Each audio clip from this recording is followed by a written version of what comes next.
Hello friends, welcome back to the my new video guys and my YouTube channel. Today friends, we are going to go with Tecno setting, and today friends, I am going to show you guys. So today friends, we will talk about Tecno password security setting, and today video title is by how to remove face lock in Tecno Mobile. Friends, you want to remove face lock, you want to unlock your face lock settings, by how to unlock and how to remove one by one, step by step. Friends, we will talk about. So before starting video, friends, first of all, you can subscribe the channel, click the bell icon, like the video guys. So friends, open your phone setting. After on phone setting friends, you can see this type interface in your Tecno Mobile. Friends, in your Tecno Mobile, open your phone security setting.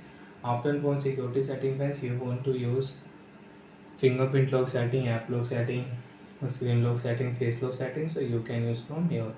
So friends, we will click here phone face unlock setting option, and friends, use your device pattern to continue. So then use your device pattern. So friends, I will use face lock pattern. After door pattern friends, you can see this type interface in your Tecno Mobile. So friends, in your Tecno Mobile friends, click here delete option and delete face lock.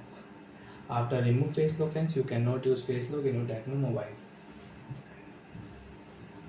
Again, you want to use guys, use your device pattern, use your device password, show your face, and you can start face lock again in your Tecno Mobile. And you don't want to use, so you can remove. And once you can check on lock screen, we cannot unlock device with face lock. We can unlock Tecno Mobile with password. So once use your device password and use your device pattern, and you can unlock your device. So like that friends, we can use face lock remove setting in Tecno Mobile. I hope friends you understood how to remove face lock in Tecno Mobile. And friends, you want to remove your lock screen password, so you can remove your lock screen password. Click here swipe option, lock screen password will remove. Bye friends, thanks for watching the video.